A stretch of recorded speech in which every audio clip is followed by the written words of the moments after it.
Dear students, आज के lecture के अंदर हम करेंगे जो आपका प्रोग्रामिंग इनिशियल वाला मैथ है उसके हम आज डाटा टाइप्स के बारे में पढ़ेंगे।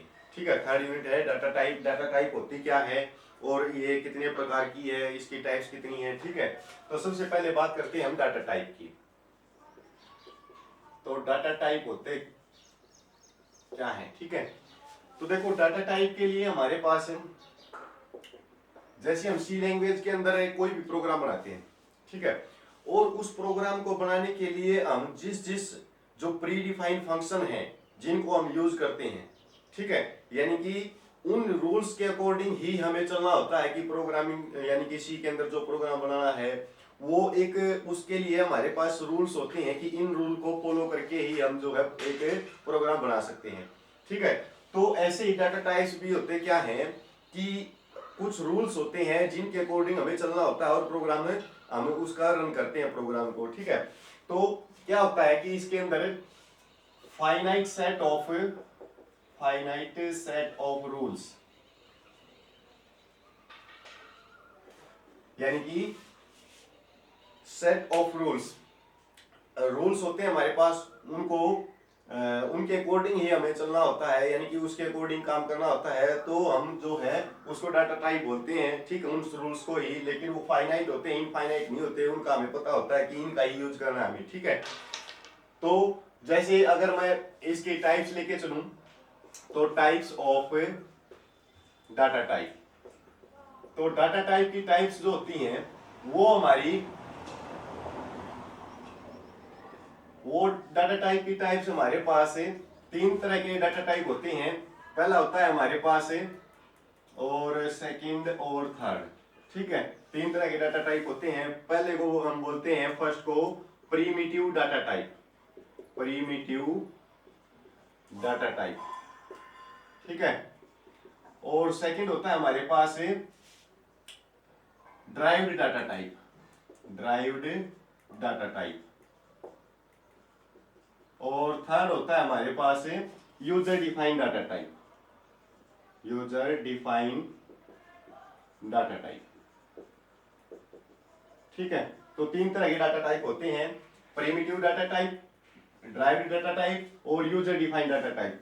प्रिमिटिव डाटा टाइप को हम फंडामेंटल डाटा टाइप भी बोल सकते हैं। ठीक है, तो फंडा याद रखने के लिए फंडामेंटल डाटा टाइप भी बोल सकते हैं हम। ठीक है, तो प्रिमिटिव डाटा टाइप कौन से हैं, ड्राइव्ड डाटा टाइप कौन से होते हैं और यूजर डिफाइंड डाटा टाइप कौन से होते हैं। तो इनको समझने के लिए हम सबसे पहले प्रिमिटिव डाटा टाइप को लेते हैं। सबसे पहले हमारे पास आता है इंटीजर, इंटीजर या फिर आप इसको शॉर्ट फॉर्म में इंट भी बोल सकते हो। ठीक है, इंटीजर क्या होते हैं, इंट भी बोल सकते हैं हम। सेकंड है आपके पास है कैरेक्टर, कैरेक्टर, कैरेक्टर को हम कैर से डिनोट करते हैं।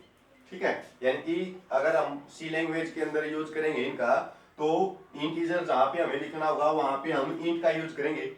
इनके मैं एग्जांपल बताऊंगा आपको, इसका डिटेल से हमें पढ़ेंगे इनको। इंटीजर क्या होता है, कैरेक्टर क्या होता है, अभी दोनों उसकी टाइप्स बता रहा हूँ प्रिमिटिव डाटा टाइप की। थर्ड होती है हमारे पास फ्लोटिंग पॉइंट नंबर, तो floating point number, floating point number को हम इसी लैंग्वेज के अंदर फ्लोट से ही डिनोट करते हैं। ठीक है, और फोर्थ होता है हमारे पास ये डबल, DOUBLE, डबल। ठीक है, और फिफ्थ होता है हमारे पास वॉइड। ठीक है, ये तो हमारे पास है प्रिमिटिव डाटा टाइप। अब है ड्राइव्ड डाटा टाइप कौन से होते हैं। तो ड्राइव्ड डाटा टाइप के अंदर आता है सबसे पहले एरे। ठीक है, एरे क्या होता है, इनको हम डिटेल से पढ़ेंगे। पहले एक बार इनकी टाइप्स देख लेते हैं कि कितने टाइप्स के होते हैं, कौन से होते हैं और इनका फिर काम क्या है, ये भी आपको बताएंगे। सेकंड है स्ट्रक्चर, स्ट्रक्चर। और थर्ड है हमारे पास यूनियन, यूनियंस। और फोर्थ है हमारे पास फंक्शन। और फिफ्थ होता है हमारे पास पॉइंटर। ठीक है, तो ये हमारे ड्राइव्ड डाटा टाइप हैं। यूजर डिफाइंड डाटा टाइप कौन से होते हैं, जो यूजर के द्वारा डिफाइन किए होते हैं। तो यूजर डिफाइंड डाटा टाइप्स के अंदर सबसे पहले आता है एनुम। ठीक है, सेकंड एनुम भी बताऊंगा मैं आपको, यानी कि इनको बारीकी से डिटेल से पढ़ेंगे इस पूरे चैप्टर के अंदर। सिर्फ इन्हीं के बारे में ही हमें डिस्कस करना है कि प्रिमिटिव डाटा टाइप कौन से होते हैं, ड्राइव्ड डाटा टाइप कौन से होते हैं और यूजर डिफाइंड डाटा टाइप्स कौन से होते हैं। इन्हीं के ऊपर पूरा ये थर्ड जो यूनिट है ये इन्हीं के ऊपर बेस्ड है, ठीक है। सेकंड है टाइप्स डिफॉल्ट, ठीक है। तो ये हमारे पास यूजर डिफाइंड डाटा टाइप होते हैं। तो फंडामेंटल डाटा टाइप या फिर प्रिमिटिव डाटा टाइप्स के बारे में पढ़ेंगे इस लेक्चर के अंदर हम, ठीक है। सेकंड लेक्चर के अंदर ड्राइव्ड डाटा टाइप और फिर यूजर डिफाइंड डाटा टाइप्स के बारे में पढ़ेंगे। तो सबसे पहले बात करते हैं प्रिमिटिव डाटा टाइप्स की, ठीक है। तो इसके अंदर हमारे पास क्या क्या है, इंटीजर है, मैं इनको सी लैंग्वेज के अंदर कैसे यूज करते हैं ये भी बताऊंगा, इंटीजर होता क्या है ये भी बताऊंगा, इसकी रेंज भी बताऊंगा आपको, ठीक है, और इसका जो साइज है वो भी बताएंगे।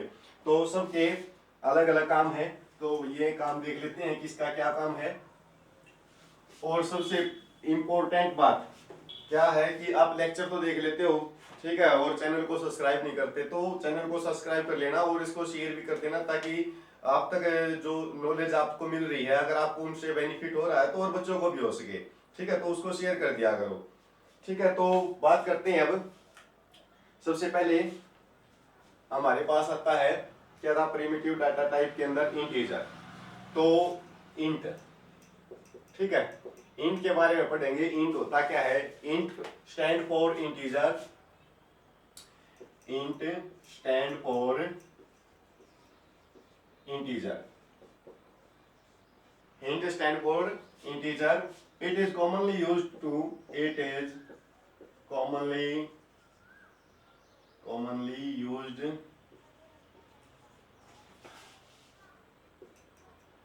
in C language, ठीक है। तो इनको हम क्या करते हैं, मोस्टली हम इंटीजर का यूज करते हैं, जितने भी प्रोग्राम बनाते हैं तो उनके अंदर इंटीजर बहुत ज्यादा यूज होता है, तो इंटीजर का यूज हम बहुत ज्यादा करते हैं सी लैंग्वेज के अंदर। और इसको हम यूज किसके लिए करते हैं, अर्थमेटिक और लॉजिकल ऑपरेशन के लिए इसका यूज करते हैं। It is used for arithmetic and logical operation, ठीक है। तो अर्थमेटिकल और लॉजिकल ऑपरेशंस के अंदर हम इनका यूज करते हैं, ठीक है। तो सी लैंग्वेज, और इसको हम सी लैंग्वेज के अंदर कैसे यूज करते हैं, तो उसके लिए क्या करते हैं, सबसे पहले हम इंट लिखते हैं, ठीक है, इंटीजर को हम इंट से डिनोट करेंगे और ए हमारे पास कोई भी हम इंटीजर लेके चलते हैं, ठीक है, और बाद में सेमीकोलन से उसको बंद कर देते हैं स्टेटमेंट को, ठीक है। जैसे जब हम प्रोग्राम को रन करेंगे वहां से जो हमारे पास आउटपुट आएगी उस आउटपुट के अंदर जो है ए कोई भी इंटीजर ही हमसे मांगेगा कि ए इंटीजर बताओ क्या है, यानी कि ए की वैल्यू हमें क्या डिफाइन करनी है, तो ये आपको पूछेगा, ठीक है।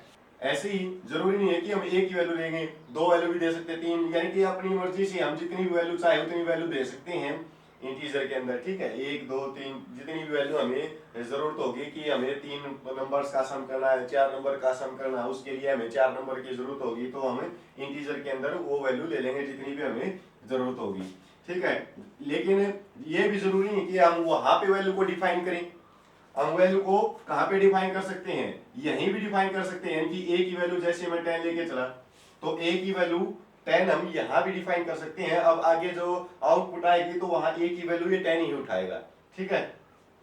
और इंटीजर के अंदर मैं बता देता हूं आपको, इसका जो साइज होता है यानी कि ये कंप्यूटर के अंदर कितनी मेमोरी सेव करता है, कितनी मेमोरी का यूज करता है, ठीक है। तो ये 16 बिट, तो 16 बिट्स मेमोरी का ये कंप्यूटर के अंदर यूज करता है, तो इसका साइज कितना है 16 बिट का। और इसकी रेंज कितनी होती है, यानी कि ये अगर मैं इंटीजर लेके चलूं तो माइनस की वैल्यू भी ले सकता हूं, प्लस की वैल्यू भी ले सकता हूं, लेकिन इंटीजर की जो रेंज है कि कंप्यूटर कहां से कहां तक इसको एक्सेप्ट करेगा, उसके बाद इसको एक्सेप्ट नहीं करेगा, ठीक है। तो उसके लिए हम क्या करते हैं, इसकी रेंज होती है आपकी माइनस के 327682 प्लस का 32767 तक, ठीक है। तो इस रेंज के अंदर यानी कि कंप्यूटर के अंदर हम इतनी वैल्यू इंटीजर की साइन कर सकते हैं, और इनके यानी कि इससे छोटी वैल्यू भी नहीं ले सकते और इससे बड़ी वैल्यू भी नहीं ले सकते। उसके लिए हमें क्या करना होगा, वैल्यू तो ले सकते हैं लेकिन उसके लिए हमें और लॉजिक ऑपरेशन लगाने होंगे, ठीक है। तो रेंज हमारी क्या होगी, अगर सिंपल इंटीजर की बात करें तो इस तक ही हम जो है इनका यूज कर सकते हैं। तो ये तो थी इंटीजर की बात। इंटीजर होता क्या है और इसका यूज क्यों करते हैं हम अर्थमेटिक और लॉजिकल ऑपरेशन के लिए, किस तरह उसका यूज करते हैं, साइज क्या होता है, रेंज क्या होती है। ठीक है। सेकंड है आपके पास, सेकंड था कैरेक्टर। तो कैरेक्टर की बात करते हैं, कैर से डिनोट करते हैं हम कैरेक्टर को। ठीक है। तो कैरेक्टर को, कैर को क्या बोल सकते हो आप, कैरेक्टर। ठीक है। कैर स्टैंड फॉर कैरेक्टर, तो कैरेक्टर हम लिख सकते हैं। इसका भी हम यूज काफी करते हैं सी लैंग्वेज के अंदर। ठीक है। मोस्ट कॉमनली यूज हम लिख सकते हैं इसके अंदर भी। ठीक है। लेकिन इसके अंदर क्या है कि अब जब भी हम प्रोग्राम बनाते हैं तो जहां पर हम इंट लेके चले, यहाँ पे हम कैरेक्टर भी लेके चल सकते हैं। ठीक है। तो कैरेक्टर जब हम लेके चलेंगे तो कैरेक्टर के अंदर क्या होता है कि जो हमें वैल्यू देनी होती है किसी एक, यहाँ तो हम कोई भी नंबर दे सकते हैं यहाँ से यहाँ तक। ठीक है। तो कोई भी नंबर दे सकते हैं, लेकिन कैरेक्टर के अंदर क्या होगा कि एक सिंगल वेरिएबल सी हम दे सकते हैं। यानी कि जैसे किसी के नाम को डिनोट करना है कि ए से उसका नाम डिनोट कर दिया। जैसे हम रिकॉर्ड तैयार करते हैं कि स्टूडेंट ए है, उस स्टूडेंट का पूरा डाटा हमारे पास है। ठीक है। तो ए जो कैरेक्टर है वो उस वैल्यू को ही कैरेक्टर जो है एक्सेप्ट करेगा, यानी कि एक सिंगल वैल्यू को ही एक्सेप्ट करता है कैरेक्टर। ठीक है। आप लिख सकते हो इसके अंदर कि ये जैसे यहाँ पे लिखा है कि integer stand for, int stand for integer, it is commonly used in C language arithmetical logical operation के लिए। इसका यूज कहाँ पे करते हैं हम, कैरेक्टर का यूज करते हैं हम वैल्यू को साइन करने के लिए, यानी कि किसी भी एक नाम को डिनोट करने के लिए या फिर किसी भी कोई इंफॉर्मेशन देनी है। ठीक है। तो उसको ही हम इसके अंदर यूज कर सकते हैं। ठीक है। अब सी लैंग्वेज के अंदर इसको कैसे यूज करें हम, इसको देखो कैसे यूज करते हैं। कैरेक्टर को हम कैर से डिनोट करते हैं। ठीक है। अब कैर की जैसे यहाँ पे एक वैल्यू साइन कर सकते हैं हम, तो एक वैल्यू भी दे सकते हैं या फिर दो वैल्यू भी दे सकते हैं हम, जैसे ए बी सी जी, कुछ भी हम एक वैल्यू या दो वैल्यू यहाँ के इसके ऊपर कितनी वैल्यू दे सकते हैं। ठीक है। कैरेक्टर की। और इसको अगर जैसे यहाँ पे मैंने फिक्स वैल्यू दी है, तो अगर फिक्स वैल्यू देनी है तो कैरेक्टर नेम को हम यहाँ पे डिनोट कर देंगे कि कैरेक्टर नेम क्या है। तो उस कैरेक्टर का, जैसे मैंने एम नाम से कोई कैरेक्टर है, ठीक है, तो एम नाम से कोई एम उसका नाम दे दिया मैंने जो कैरेक्टर हम लेके चले हैं। ठीक है। तो एम से वो डिनोट किया जाएगा।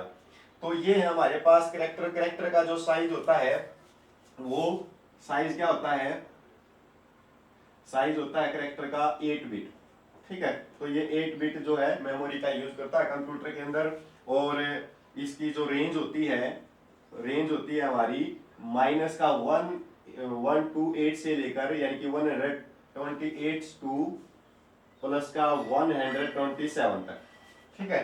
तो ये होती है कैरेक्टर की रेंज। ठीक है। अब है बात, ये तो थी इंटीजर कैरेक्टर, और अब बात करते हैं हम फ्लोटिंग पॉइंट की। तो फ्लोटिंग पॉइंट के अंदर भी क्या होता है, जैसे थर्ड है फ्लोट।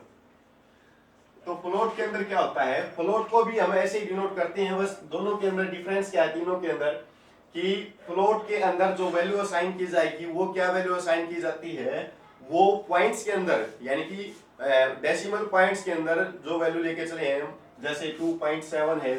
ठीक है। 2.7, 3.5, यानी कि डेसिमल के अंदर जो वैल्यू आएगी वो फ्लोट जो है उसको डिनोट करता है। कि फ्लोट का काम क्या होता है कि हमें अगर मेमोरी कोई भी नंबर लेना है और वो नंबर लेना है कैसा, डेसिमल के अंदर, यानी कि पॉइंट्स के अंदर वैल्यू लेनी है, तो उसके लिए हम फ्लोट का यूज करते हैं। ठीक है।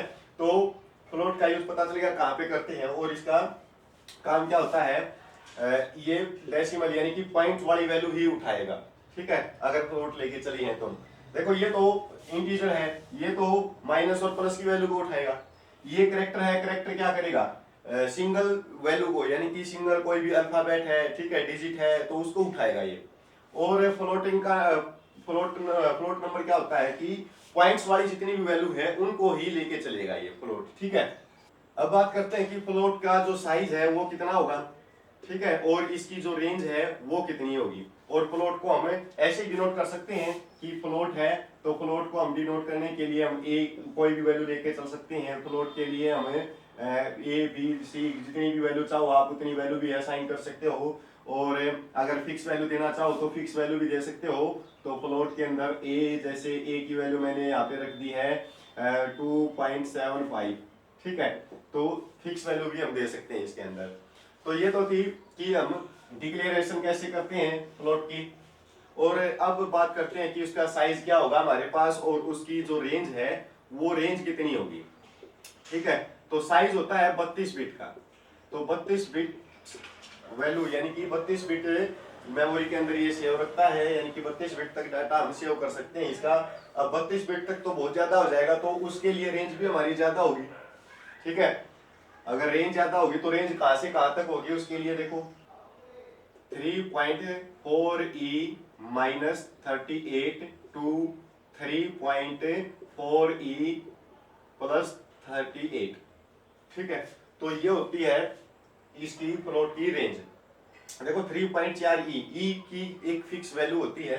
ठीक है, तो जैसे हम इतनी बड़ी वैल्यू, क्योंकि 32 बिट के अंदर लेगा ये, तो बहुत ज्यादा बड़ी वैल्यू हो जाएगी। जैसे कैलकुलेटर के अंदर हम यूज करते हैं तो ज्यादा बड़ी वैल्यू हो जाती है, तो यानी कि ज्यादा जीरो आ जाती है किसी भी संख्या के पीछे, तो वहां ई से डिनोट कर दिया जाता है उसको। ठीक है, तो ई हमारा इसलिए यूज किया जाता है कि बहुत ज्यादा बड़ी वैल्यू है तो उसको 3.4 ई से डिनोट कर देंगे। कहां तक, माइनस का 38 कर देंगे 2, इसमें अब की बार प्लस का 38 कर देंगे।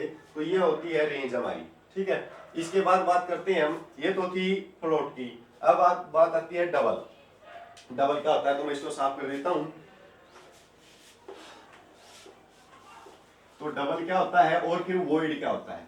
ठीक है, तो ये आपके प्रिमिटिव डाटा टाइप्स हैं और इनका यूज हम कैसे करते हैं। तो डबल को बाद में देखते हैं, पहले मैं आपको जो फिफ्थ था आपका वॉइड, क्योंकि वॉइड का यूज हम इसके अंदर बहुत कम करते हैं। सी लैंग्वेज के अंदर कहाँ पे यूज करेंगे, स्टार्टिंग में तो इसका यूज होता ही नहीं। तो वॉइड का यूज हम करते हैं फंक्शंस के अंदर। जो हमने ड्राइव्ड डाटा टाइप देखे थे तो वहां फंक्शंस और पैरामीटर्स थे। ठीक, सॉरी, फंक्शंस और पॉइंटर थे। तो फंक्शंस के अंदर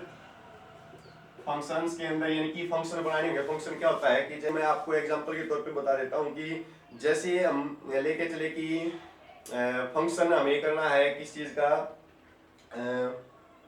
कोई कंडीशन लेके चलते हैं कि इफ और एल्स की कंडीशन है। जैसी इफ और एल्स की कंडीशन, इफ एल्स होता क्या है, यदि ये काम होगा तो कंडीशन ये अप्लाई की जाएगी, अगर ये होगा तो ये कंडीशन अप्लाई की जाएगी। ठीक है, तो फंक्शन क्या होता है, इफ और एल्स की जो कंडीशन होती है जिस तरह ये काम करती है उसी तरह फंक्शन भी काम करता है कि अगर वैल्यू ट्रू है तो ये वैल्यू को प्रिंट कर देगा या प्रिंट नहीं करेगा। ठीक है, इस तरह की कंडीशन होती है।